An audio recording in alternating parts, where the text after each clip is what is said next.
Next up on the number one tee. Well, hello, and welcome back to the Tea Time Podcast. My name is Tori. And again, we have Justin Klemballa here, my favorite podcast guest. I think you are. I'm so excited. Hopefully, there isn't any other podcast guests that are listening right now. No. Because that would make them feel bad. Yeah. But you really are. Honored. Thanks for being here. I'm so glad to be here. But here's the thing. It is that time of year where I have a vest on. It's freezing. I'm not into it. We got to talk about the off season. Totally. And both of us are growing up in upstate New York. We know what it's like to be in that off season where we have to have 6 months of not seeing green grass and seeing a bunch of snow. So if some of you listeners are out there and see a lot of snow outside of your window right now, this podcast is for you. Absolutely. And actually, I got to give them a shout out because I don't know how they do it. Most of the golf I played has been as an adult, and the majority of it's been while we've lived in Phoenix. So I've always had the privilege of golfing year round. So I bet I can't even fathom how tough it is for them to take 6 months off from the sport that they love. I feel their pain. I grew up as a junior golfer, and literally I would just count the days until spring would come around. And I would be like, when Groundhog's Day came out, and whether the groundhog came out and said there was 6 more weeks of winter or anything like that, I was there because I was not a skier. I was not a snowboarder. I was a golfer. And even when it came to picking out my college, I only wanted to pick a college where it was south of the border, where I could be in a place where I could golf year round. That was my dream. And here I am in Arizona, where I get to go to college.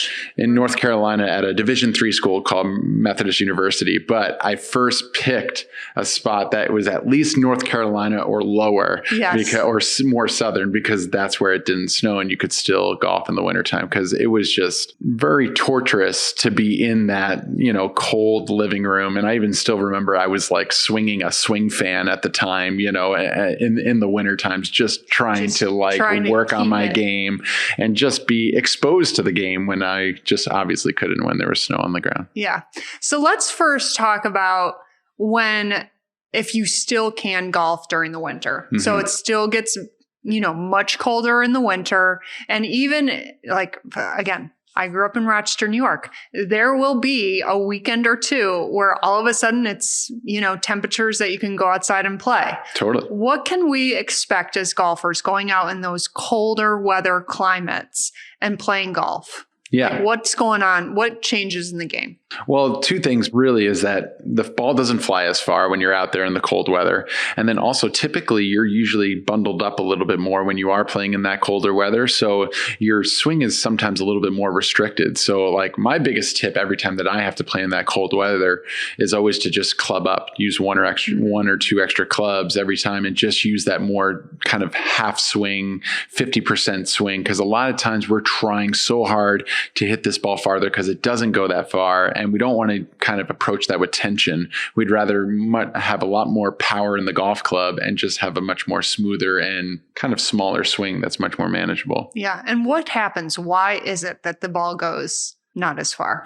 Well, one of them is because you are kind of loaded up and you can't make as free of a swing as you normally can. And then also just the science of the ball being a lot harder, it doesn't compress as much, right? So you don't get that explosion off the face because the ball just doesn't fly as far because it's like a frozen golf ball, right? It doesn't have that compression where it can really kind of expand and really get that extra 10 to 15 yards that you're used to it doing when it's in that warmer weather. Yeah. So then, maybe this is jumping the gun, and we're going to get into 5 things you can do during the off season. Yes. But let's just fast forward to those warm weather days that you get in the winter, in the middle of winter, because it does happen, or even going into March, April, where you're starting to golf again. What kind of proper expectations should we have after not actually playing outside for so long. Yeah. So obviously you're not going to play it to the level that you were at the end of your last summer, right? So you're at the end of the last summer going into your fall. You've been playing the most. You're probably at the top of your game, but now you just took a 4 to 6 month hiatus because of not being able to play very much.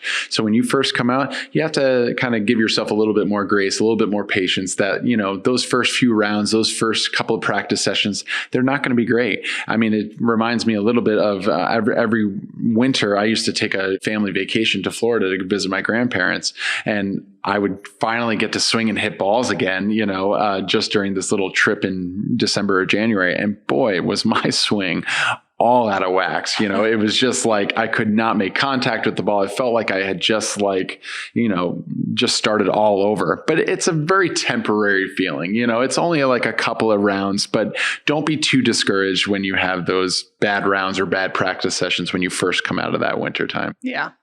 So let's get into the 5 things we can do during the off season. Again, this is for the players that it's just not an option to go outside and hit balls, play. It's probably a little more gloomy, a little more snowy outside or inside. We're going to have 5 things they can focus on. Yep. So number 1, we actually have a whole first section on using a simulator. Yes. And obviously, the majority of us, probably 99.9% of us, don't have a simulator at home. We have to go to a facility. Luckily, this is becoming a lot more common. Totally. So let's get into ways we can visit a simulator, an indoor facility, and make the most of it during the winter. Great. Yeah. So as you said, Tori, these simulators in these indoor areas are just popping up everywhere. You have that opportunity to get in front of a launch monitor, which is like a TrackMan or a Foresight. Those are the 2 main competitors or leaders in that industry for when it comes to launch monitors. But what's great about these is getting to know your distances. So if you're looking for something in the wintertime that you could be doing to kind of work on your game, visiting one of these simulators and these launch monitors and actually working on your distances, not only the distances of all of your full swing clubs, because most people don't even know that. So going into there and just keeping your swing kind of light and easy where you can kind of keep it moving, but also taking that time to write down how far does my 5-iron go? How far does my 6-iron go? How far does my 7-iron go? And maybe not only just the total distance it goes, but how far can you carry that? Yeah. That's such an important number to know, is how far can I carry it? And then how far is the total distance going? And launch monitors can give you that information. Yeah, absolutely. And I would say the carry distance is almost as important, if not more. Yeah. It's significantly less. And, again, when we're playing, we've talked about it in past shows. You want to play to the back of the green. Right. You got to know that carry distance. Totally. And this is something, once again, that's in your control. A lot of times, and we've said this before on the podcast, where the ball goes once you hit it is out of our control. We don't have control of that. As much as we wish that we did, we don't have control of that. But knowing our distances, that is something we have control over, and something easily to be done, especially in the off season when you can visit one of these simulators and get these distances for all your full swing yardages for all of your clubs. Yeah. Very important. And as always, we'd love to, pull out the driver and just start hitting bombs over and over and over again and really seeing how far that club is going. But let's talk about 100 yards and in. Yes. And just talking about zoning in your yardages for your wedges. At 100 yards in it. I would have to bet that 90 to 95% of the listeners listening to this podcast do not know their yardages inside of 100 yards. So if I asked you who's listening right now to be able to hit a 40-yard shot on command, what club would you use and what size swing would you use? Would you know what that answer is? And most people don't have that answer. So when you have that opportunity to be in front of a launch monitor, to actually go through all these different distances and know how to do it. And I actually encourage a lot of my students to use a 4-swing kind of process with all of your wedges in your bag. So basically a quarter swing. So taking a quarter backswing to a quarter follow through would be kind of the shortest distance that you could do with, let's just say, your sand wedge. Then we would do a half swing with that same sand wedge, taking the club halfway back to halfway through. How far does that go? Then a 3/4 swing, 3/4 back, 3/4 through, and then finally the full swing. So you have 4 different distances all these wedges can go. And let's just say you have a couple of different wedges in there. Maybe you have a sand wedge, a pitching wedge, maybe a gap wedge, or a lob wedge. Let's say you have all 4 of those. That's 4 different clubs with 4 different distances. That's 16 different distances that you can have inside of 100 yards that could totally take your game to the next level, to be able to know, okay, if I'm 50 yards, I know what club I need and what size swing I need to use to hit those. Now, sometimes though, when it comes to that, when you do the math on this and really figure out what all those yardages are, there will be some overlapping distances. Absolutely. So let's say your 3/4 distance with your sand wedge goes the same as the 1/4 swing with the pitching wedge. Well, what's great about that is it actually gives you 2 different strategies in hitting that 50-yard distance. Let's just say that that's what the distance was. Well, if I'm going over a bunker and need a club to come in really high and land soft on the green, having a 3/4 sand wedge would obviously be the better strategy there. However, maybe I have a 50-yard shot and it's where I have a wide open fairway leading right up to the green. There's nothing for me to go over. Well, then doing a 1/4 swing pitching wedge in that situation would be a much better strategy. But like I said, most people listening to this podcast probably don't already have those numbers on their wedges. So taking the time in the off season to know these distances is huge. And then one extra tip on top of this as well, just to help you remember these. I actually got this from my dad, and my dad actually used to put masking tape, 3 pieces of masking tape on his wedges. Like on the grip. Just below the grip. Yeah. Just okay. below the grip on just the shaft. Below. Oh, okay. On the shaft. Okay. On the shaft. So, and then it would say basically 30, 50, 70. So he would have those numbers already on his shaft. So he'd pull it out. He'd be like, oh, it's the middle one. So this is my half swing. Most people already remember their full swing, but he would have 30, 50, 70. And then maybe the full swing was like 90, but he would already know his 90 because he knows his full swings. But then he would have 30, 50, 70. So I either need a 1/4 for the 30, a half for the 50, or the 3/4 for the 70. And he'd have that on all of his wedges. So he'd just pull it out, look for his number. Oh yeah, that's the number I have. And then he could remember it easily that way. Okay. I love this. First of all, my dad has a very similar process, but he is a beginner golfer. So he doesn't know how far his clubs go by memory. So he actually took a magic marker or, like a permanent marker and wrote on each club head how long that club goes. So like on his 7-iron, he'll write 150. Yeah, and he has to it. really look at the clubs to know, okay, what club am I hitting here? So it's so funny.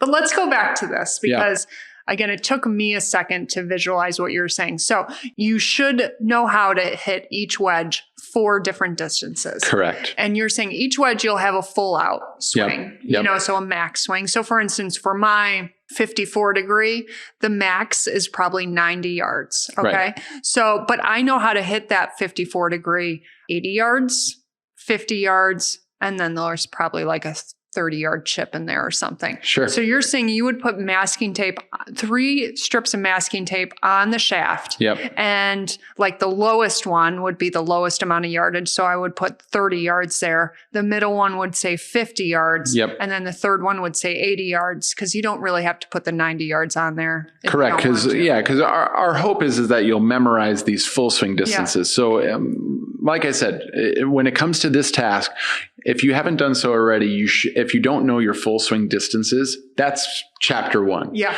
Go to your simulator, go figure out your full swing distances with all of your clubs. We want to commit that to memory. Mm-hmm. And better players typically have all those to memory. And if you're saying, well, I don't even have those to memory, let's just start there. Let's just get your full swing distance with all those. If you get to the point where you have those pretty much memorized, the next level is now knowing 4 different distances for all of your wedges inside of 100 yards. And to give you a little bit of a task of trying to remember all those distances, since it's 4 different distances with 4 different wedges or 3 different wedges, just writing down those 3 other yardages. And the largest number would obviously be your 3/4 swing. The middle number would be your half swing.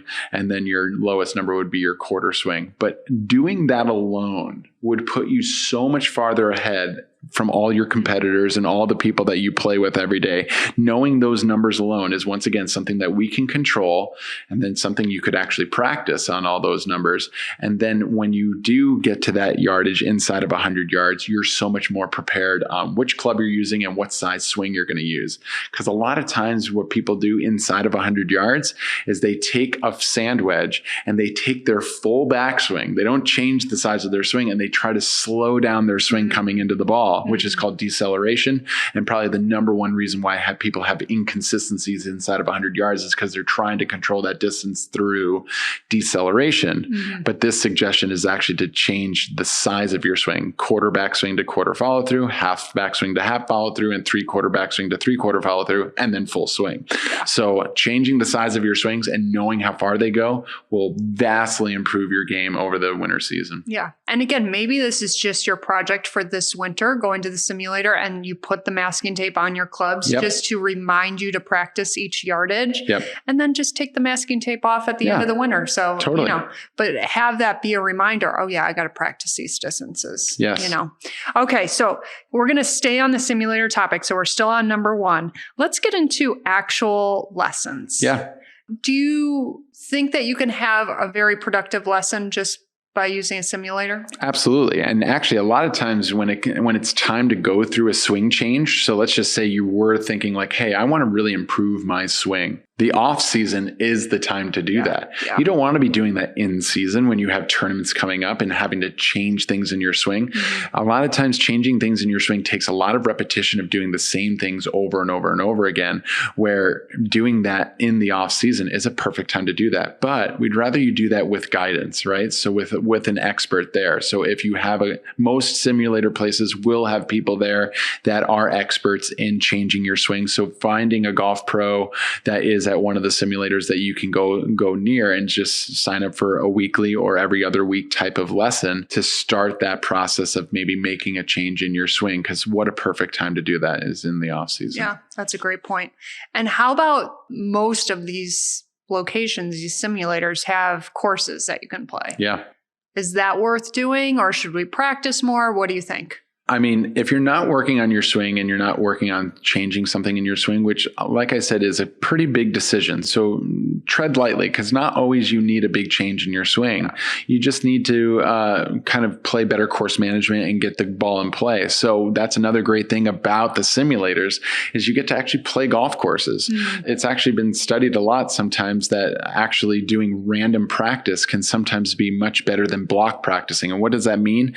Random practice is hitting a different shot every single time, meaning playing a golf course is random practice because you hit a drive, then you have to hit a hybrid, then you hit some type of a wedge, and then you putt, so it's always changing things up versus block practicing is hitting the same 7-iron over and over and over again to the same target, which is fine if you're trying to make a big swing change. But if you're not going to choose to make a big swing change over the wintertime, playing courses on a simulator is a fantastic way to just keep your mind in the game, even though you can't be out on the golf course. Yeah. Absolutely. So again, you'll see those indoor simulators out there a ton now. Yes. Research them, go see which one you like best. Some have food and drink options. There's lots of things. Yeah, out there. They're popping up all over. And if you're in a place that has where it does snow, I guarantee there's one in your local town, because it is a growing business right now, is having an indoor simulator. Absolutely. Okay, number 2, putting. Yes. So one of the main messages I get in the off season is, what indoor putting mat do you suggest? So people are definitely out there wanting to get a putting mat, wanting to practice their putting throughout the season, throughout the winter. But here's the thing. Sometimes you get your putting mat out and maybe you got football on in the background and you're just kind of putting along and you think to yourself, how can this possibly be helping? Yeah. Like, is this a complete waste of time? So let's talk about putting mats. I do have a favorite that I will talk about at the end, but how we can best use the putting mat and know that the work that we are putting in will help when we get out on the course. Totally. Yeah. So the putting mat typically is about anywhere between 8 to 10 feet long, which is right around that makeable range. The percentage chance if you were a tour player to make a putt what's the percentage chance that you would make it? At 8 feet, it's only 50%. So being good at that 8, 10, maybe even 5-footer is a fantastic place to really dial that in. But main reasons why people don't make those very well, first off, is your aim. How well are you good at aiming your putt? And then secondly, how well are you being able to start your ball on the line? So that's what these putting mats are fantastic at really training that particular skill, is being able to aim better and start the ball on the intended line that you're going to make. Because most people who miss those short putts tend to not be able to hit that. Now, so many people can make putts usually when there's nothing on the line. So yeah, maybe a lot of people are like, yeah, I make putts all winter long on my putting mat. But then when I go out and I have a 5-footer to shoot my best score on the 18th hole, I always miss it. And the reason why is because nobody actually practices with pressure. So my biggest drill when it comes to working with a mat is to commit yourself to making so many in a row. And I think 10 in a row is a fantastic ultimate goal to get to, is to see how many you can make in a row without missing. So instead of just aimlessly putting on the mat without really having any goal, have a goal to be able to make it 10 times in a row. And on top of that, treat each putt like it is a putt that's out on the golf course. So many people get into this idea of just raking a ball, putt, raking the ball, putt, raking a ball, putt. Practice your whole pre-shot routine of how you would approach this ball and this putt every single time when you're doing this. A fantastic time to practice that routine so that you can have that kind of practiced so it's ready to go when you hit the ground running in the spring. Absolutely. And I remember the last time I brought my putting mat out, which was sometime this summer. In the summer here, we are stuck inside more. And so I brought my putting mat out and I had it in my bedroom, and I noticed that a lot of my putts were going left. And again, we're just doing straight putts here. I mean, there's lines to help us. Totally. I mean, these putting mats are setting us up for success. Yep. And my putts were going left. I'm like, that's weird. So obviously I adjusted my stance a little bit and started hitting them a little, or I adjusted my club head a little bit and it started going more straight. But then I went, maybe a couple weeks later, I went in to get my putter adjusted, and he's got it on video, and obviously he's got all the machines working as he's watching me putt. And he's like, oh yeah, you naturally aim left. And it's like some of these things are eye-opening just by using a putting mat. And then, so once I recognized that I was aiming left or hitting them left, I was able to adjust. And it's kind of just training your eye to know what the actual correct way for you is. Totally. And I have the best tip when it comes to not aiming well. Yeah. So if you are somebody who is consistently always missing to the left. And this is just with putting. This is just with putting. If you're always consistently missing left, I guarantee you're probably aiming left and not really realizing it. Yeah. But to fix your aim, or even just to fix the consistent miss to the left, you want to move the ball position slightly further back in your stance. It's almost an instant fix. I've had people who keep missing it left, keep missing left. And I'd say, just move it a half a ball to a full ball further back in your stance. Boom, they make them over and over and over again. Same thing happens if you're doing the opposite. So if the ball keeps missing to the right, most of the time it's because you're actually aiming too much to the right. We move that ball position to a half a ball to a ball further forward. Boom, ball starts going in. So sometimes a consistent miss can be fixed just simply by moving ball position either a little bit further forward or a little bit further back. Yeah, absolutely. And again, it kind of goes in with the simulator vibe too. There's a lot more indoor putting facilities coming out too. So if you have that in your area, that's a really good way to get out on more of a substantial putting, quote unquote, green. Yeah. But I have to say, every time I use my putting mat, which I used to use the Verispeed putting mat, and I actually looked it up on Amazon today, it's not available anymore. So that one's not available anymore. But whenever I would consistently use it, my putting was so much better. And again, I am golfing year round. So I would usually use it the most during the winter season when, I just want to get some putting in without having to go to the club. Right. And I just need to be home. So it does help. And now my favorite putting mat is the Perfect Practice putting mat. And here's the thing I love about it. It has 3 different sizes. So I think the longest size now is 16 feet. Oh, wow. Yeah. So I have to get that. I have the middle one, which is the most popular one, which is probably around 10 feet. But I mean, going up to being able to putt 15-foot putts, that's a big deal. Totally. And I believe that particular mat has like a dotted line that you actually putt it down and the ball can either stay on that line or veer off. So practicing getting that ball to start on that line. And the real purpose of practice is to do something consciously enough that you can do it subconsciously when you're under pressure. So that's really the time to be doing this in the off season, that you can nail these short putts down, be really good at starting these on the line so that when you come back in the spring, putting is almost kind of like taken care of for you. You're just making putts without having to think about it. And then you have that built as subconscious skill. So putting on that mat, working on starting that ball on that line. And one other thing I would say also too, is that one of the biggest differences that I see between kind of professional like putting strokes versus amateurs is how much face rotation that there is. So basically, if you're looking at your putting stroke and the putter face is opening a lot in the backswing and then closing a lot on the follow through, that's typically what we see from a lot of amateurs. So what we would rather see is that that face doesn't open very much in the backswing and it actually doesn't close very much on the follow through. So very little bit of face rotation. And that's once again, another thing that you could be working on in the off season is really focusing on that face not opening and closing that much. I think on the tour level, it's anywhere between 6 to 8 degrees of how much total face rotation there is from back to forward. And actually, it's been studied at the college level. They're opening and closing somewhere between 20 to 25 degrees of opening and closing. So that is a humongous difference between the pro level and the college level of how much face rotation that there is in the stroke. So if you can even just work on getting that face rotation not to be that much from back to through, will also help you with hitting that intended line. Yeah, absolutely. And again, something that you can easily practice on these putting mats that have these lines already down there for you. And so you can really watch what your putting stroke is doing. Absolutely. Okay.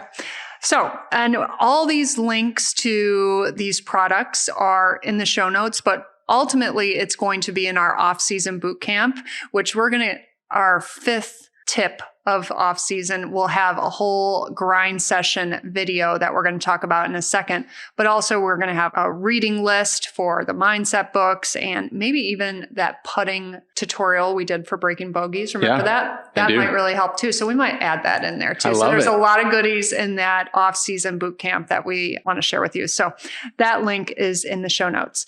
Next up, fitness. And then we also want to put in the stack system in it. Yes. So, it's gloomy out, it's snowing. The obvious option for us to do for golfers in the off season is to go train. Yeah. And this is the perfect time to do it. Because again, when the summer hits, you want to be playing. Totally. You want to be out there on the course, enjoying it as much as possible. You almost don't even want to worry about your training then. So here we go.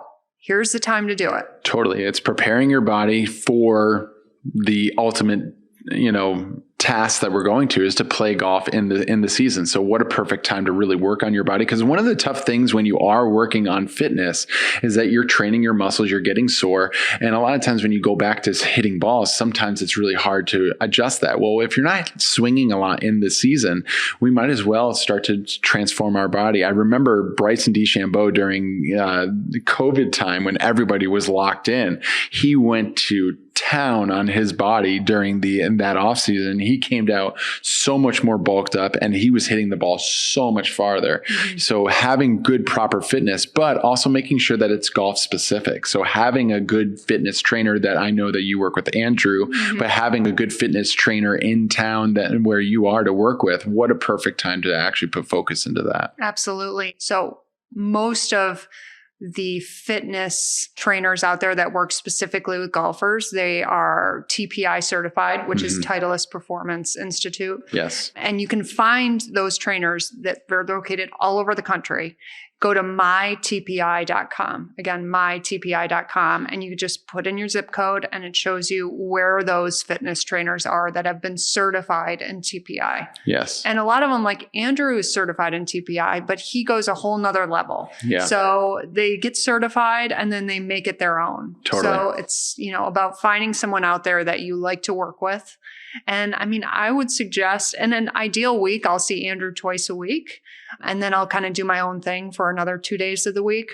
But even going once a week to do those exercises that you can't really do on your own. Right. Like you need someone there helping you, making sure your form is right, and also using machines that can be intimidating. Totally. I mean, most of the things that Andrew has me doing, I would never attempt on my own. I feel like I would hurt myself. I might hurt someone else. I don't know. So yes, it gives you an opportunity to train a different way. Yeah. And we also want to be careful not to hurt ourselves. A lot of times we go into training and we try to like think that, all right, this is the year that I'm going to build my body up to be ready to hit the ball farther or be more flexible or anything like that. But having a trainer there that is an expert in this, that can show you those different drills and also push you to the limit that you need to be pushed to without pushing you too far to where injury is there. So important. Yeah, absolutely. And then let's touch on the stack. Yes. As we just had Dr. Sasha McKenzie on. Yes. I believe it was episode 85 or 86. And we talked all about the stack system. Mm-hmm. And he actually told me that most of his stack training is done in the winter because he's in Canada. So he has a full-on winter season there. And he is able to stick with the training plan and stay consistent with it throughout the winter season a lot better than during the summer season. Yep. Which is, again, the same point as in the winter, you can be hyper-focused on these things, whereas in the summer, you want to be out there. Yep. So.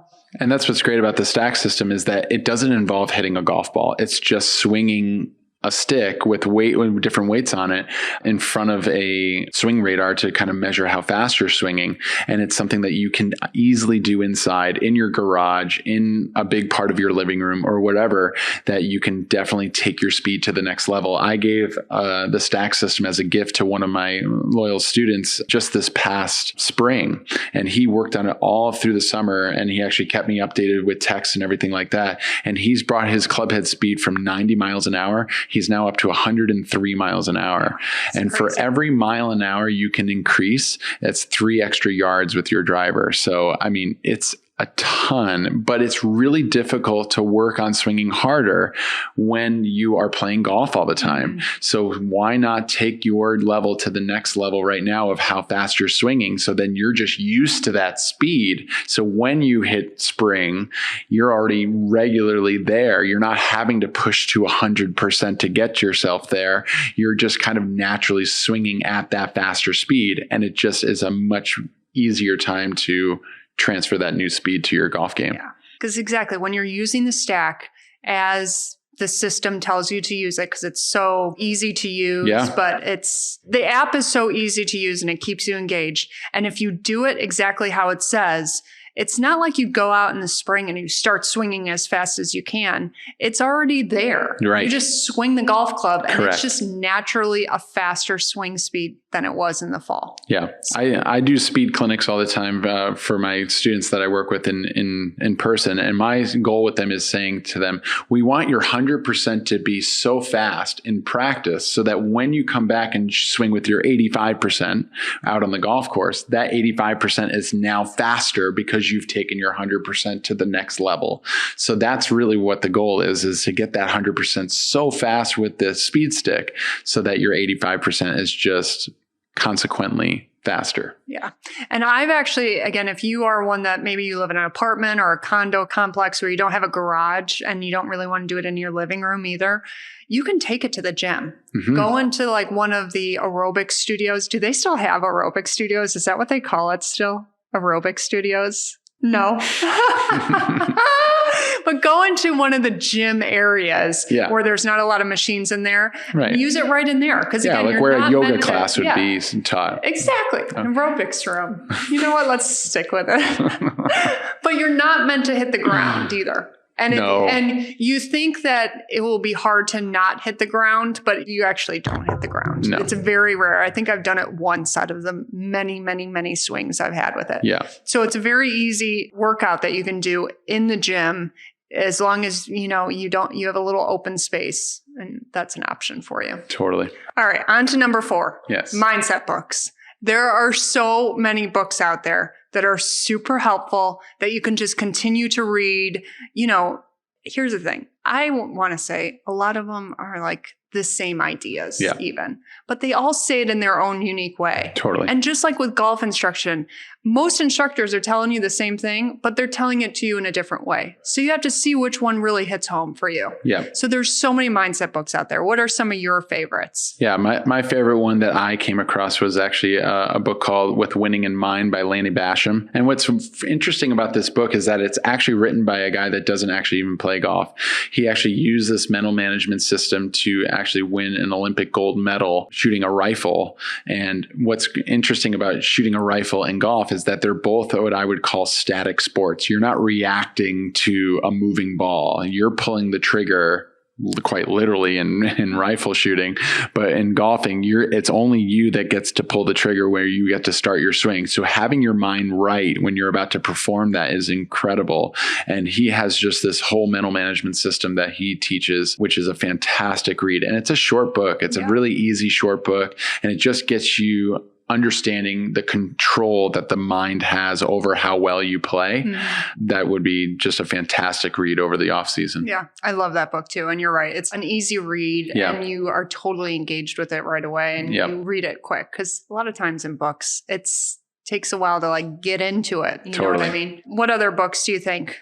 Bob Rotella is probably the mental management king, right? He's written so many mental management books. So anything from Bob Rotella is great. His most famous one is Golf is Not a Game of Perfect. So you could probably get any of his, but actually one of his books that's not as well known is The Golfer's Mind, which I really, really love. So any of his books are fantastic. And one quick note about mindset, anytime, and everyone listening here could even just grade your own game. If you're coming off the 18th hole, and you have played a great round of golf, do you feel like that round of golf was an easy round of golf, or was it a really hard round of golf? So think of what your answer is, and I guarantee that your answer is that it's an easy round of golf.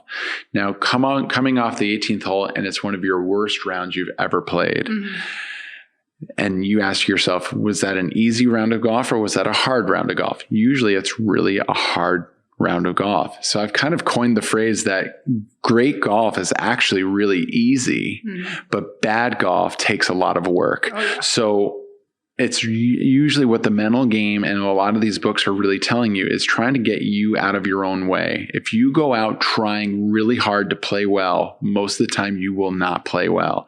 It's learning how to get out of your own way, allowing your subconscious to hit the ball and just staying out of your own way consciously, so that then your subconscious skill that you've developed through your practice and your training can take over and really help you score well. Absolutely. And I mean, even all the Lynn and Pia books, the Vision 54 material, so great. And they have workbooks that go along with each of their books too, which, you know, if you're like me and you like a journal, you like a workbook to go along with the book, like you like that kind of thing, it's really helpful to keep you learning the material in a different way. Yes. So I highly suggest that. And then The 4 Foundations of Golf by John Sherman, or The Tournament Golfer's Playbook by Mike Booker, also two of my favorites. And again, we have a whole list in the Off-Season Bootcamp, a reading list for the winter that you can work on.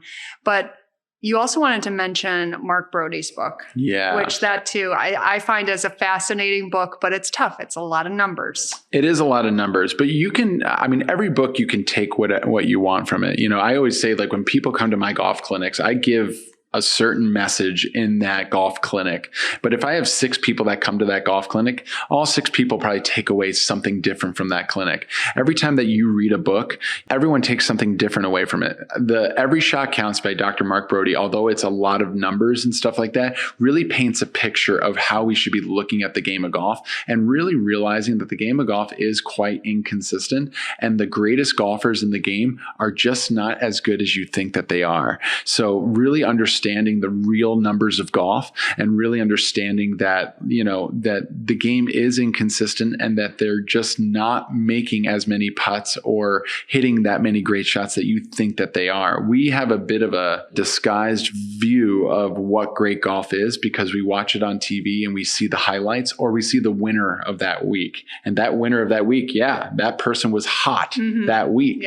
But the next week when they don't make the cut, they're not on the highlights. So we don't where'd they go, but we don't realize that they have bad days too. So we get so hung up on us being, having a bad day and beating ourselves up about it.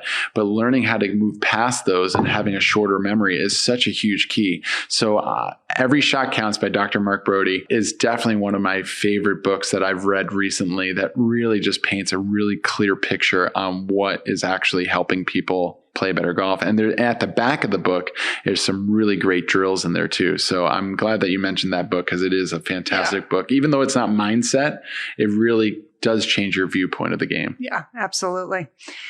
Okay. And then to finish up, number 5, we have what we like to call, Jim McLean, my mentor, calls it the grind session. And what's great about the grind session is that it's work away from the golf ball, something that you could easily do in the off season because you can work on your game and work on these swing positions in the off season. But the listener right now is thinking, what the hell are you talking about? So go into depth about what it's a video. Yep. And when I think of it, it's something that Justin and I filmed together, and we actually used it in our Breaking Bogeys class. Yep. When I think of it almost as like a golf swing workout, almost. It is. And you might not break a sweat by any means, but you are really intentionally working on your golf swing.